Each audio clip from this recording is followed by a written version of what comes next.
capítulo 4, del 4 al 6. Fácil de encontrar porque está después de Efesios capítulo 3.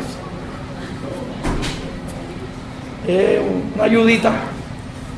Capítulo 4, del 4 al 6.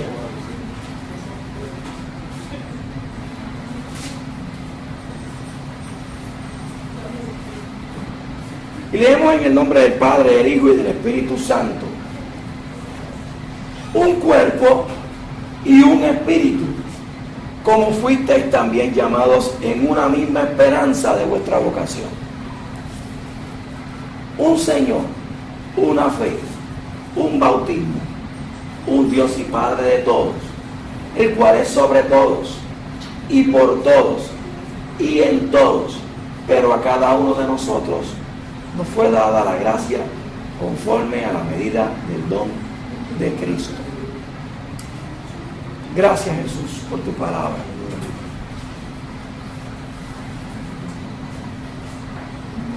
Habíamos empezado el capítulo 4 de Efesios. Habíamos dicho que aquí comienza un nuevo tema. La primera parte contestaba la pregunta: ¿quiénes somos en Cristo? Del 1 al 3. Del 4 al 6 es que eso que somos, ¿cómo lo vamos a activar en nuestra vida? Una cosa es qué somos en Cristo o quiénes somos en Cristo, y otra cosa es cómo debemos de actuar en Cristo. Otra cosa es cómo debemos de andar en el Evangelio. Una cosa es yo saber quién soy, otra cosa es cómo voy a ser a la luz de lo que soy. Y empezamos hablando la semana pasada de que Pablo afirma o vuelve a afirmar por segunda vez en la carta que él es preso en Cristo, está encerrado tras una reja, no como las que tenemos hoy en día en Puerto Rico, que tienen aire acondicionado, ¿verdad? Y tienen internet, están online, que tienen ahora plasma y LCD. ¿Usted no sabía eso? Los que no han ido a la cárcel, ellos tienen ahora LED, ya no son LCD, son LED, la última tecnología. Y probablemente muchos de ellos estén ahora o viendo alguna película o viendo las Olimpiadas. Natación, esgrima, voleibol, baloncesto. Pablo no tenía esa oportunidad como preso. Pablo nos plantea, después de decir que está preso en el Señor, que tenemos que andar como es digno del llamado que Dios nos ha hecho. Cuando tenemos la conciencia de que Dios es quien nos ha llamado, cuando entramos en esta relación con Dios, que Dios nos enseña quiénes somos en Él, entramos en la presión que tenemos de ser quien Dios nos dice que debemos ser. Y dice Pablo, con la vocación como es digno, ¿verdad? Es andar como Dios nos ha llamado. Y después empieza a decirnos cómo es que debemos de andar. Nos plantea varias cosas. Primero, que tenemos que ser humildes. Y hablamos la semana pasada de la necesidad de la humildad y de la problemática que hay en el mundo, que la había en el tiempo de Cristo, que ser humilde, gracias Dios, que ser humilde era una persona despreciada. Hoy en día una persona humilde prácticamente no puede ser candidata para ser gobernador de Puerto Rico, ni para ser líder en cualquier división. No puede ser considerada porque tiene que ser extrovertido, tiene que hablar mucho, y cuando tú tienes un líder que habla poco, pues rápido empiezan a decirle, mira, tiene que hablar. Y normalmente la humildad cuando tú tienes a alguien que es humilde, uno tiende a no ver en esa persona cualidades ¿verdad?, o atribuciones que nosotros podamos seguir. Entre los griegos era peor. La humildad era algo negativo. El cristianismo fue quien puso la humildad donde se supone que la tenemos hoy en día. El cristianismo fue quien tomó la humildad y la convirtió en una cualidad en los seres humanos. Porque el primero que fue humilde fue Jesús. Y el primero que sufrió de manera callada, sin protestar, fue Jesús. Así que la cualidad de ser humildes, de haber sido algo negativo, se convirtió en algo positivo en el mundo cristiano. Y como después el mundo se convirtió en cristiano, pues la cualidad de humildad, ¿verdad?, pues llegó a ser parte, esa imagen correcta de lo que era ser humilde, empezó a ser parte de la imagen del mundo romano en el que el cristianismo se desarrolló. Otra de las cualidades que nos plantea es la mansedumbre. Y nos decía Pablo, esta palabra tiene que ver con el animal que ha sido domado y que ha sido domesticado. Así que Pablo le está diciendo a la iglesia: tú quieres andar conforme, ¿verdad?, al llamado que Dios te ha hecho, a la vocación. Pues si tú quieres serlo, tienes que ser domesticado, tienes que ser domado, tienes que ser manso, ¿verdad? La tercera virtud era longanimidad, era largura de ánimo, traducido al español. En griego, macrotumia, es un ánimo que permanece, un ánimo macro, un ánimo grande, un ánimo que no desfallece por cualquier cosa, alguien que es constante,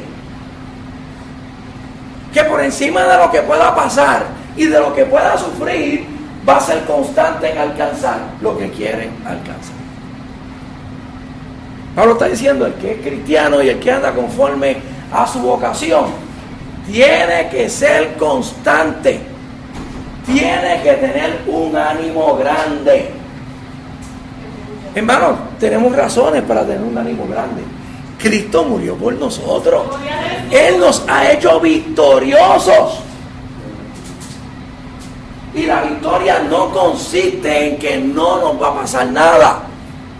La victoria consiste en que aunque suframos lo que podamos sufrir, tenemos una esperanza. Ahorita leía el hermano Benz, iba a decir,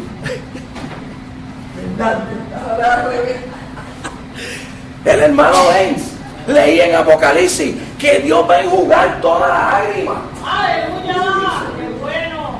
Usted sabe lo que sufría la gente de este tiempo. No tenían un evangelio de prosperidad, y eso, ¿verdad?, la prosperidad es bíblica, pero Dios no nos llamó a predicar prosperidad, nos llamó a predicar a Cristo y a este crucificado. Pero no había la prosperidad que tenemos hoy en día en Puerto Rico. No había la libertad que tenemos hoy en día. Los cristianos del primer siglo sufrieron.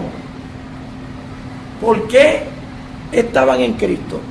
Porque anhelaban ese tiempo en que Cristo llegara a redimir la iglesia. El norte de ellos, y eran constantes en eso, era que Cristo viniera.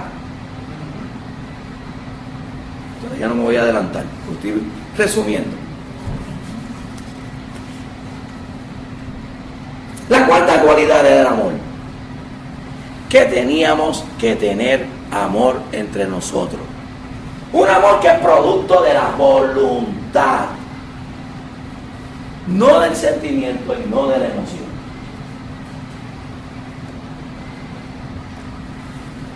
No es fácil amar por la voluntad, porque hay gente que nos hiere. ¿Cuántos aquí hemos sido heridos por alguien?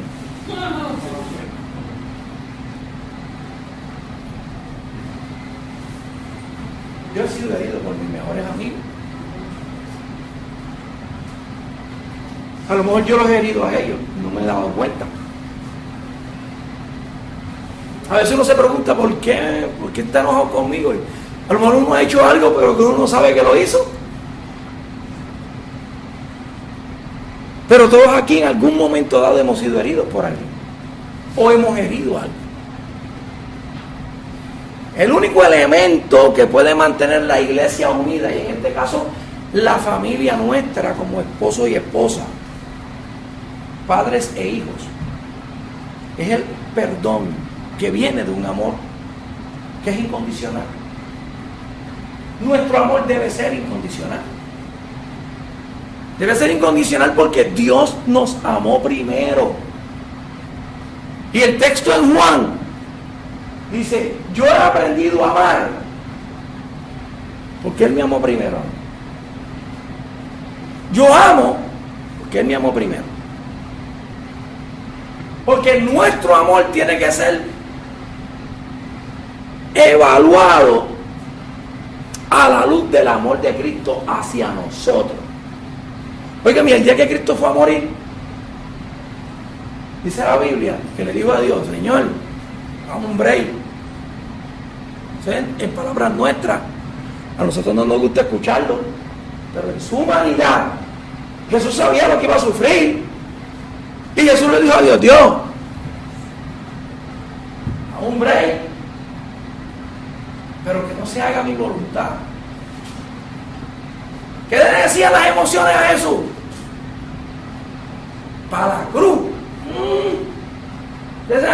Han ido a los negocios estos que hay en los pueblos que tienen un viejito sacrificado y ponen un viejito sin dientes que casi mete la boca a la nariz. Así decía Jesús el Padre. Para la cruz.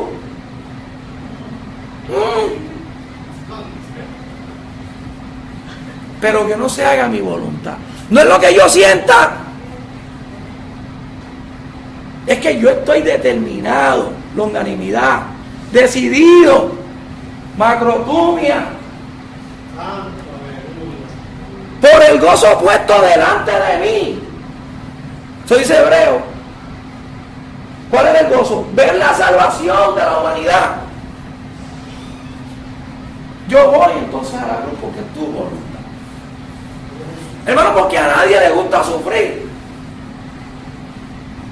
Bueno, si aquí a alguien le gusta sufrir, como enseñaban en la Edad Media, que la gente hasta se flagelaba para sufrir. Ustedes estamos enfermos, tenemos un problema serio. A nadie le gusta sufrir. Así que el verdadero amor se da sin esperar recibir nada a cambio. Aunque duele a veces, por no decir siempre.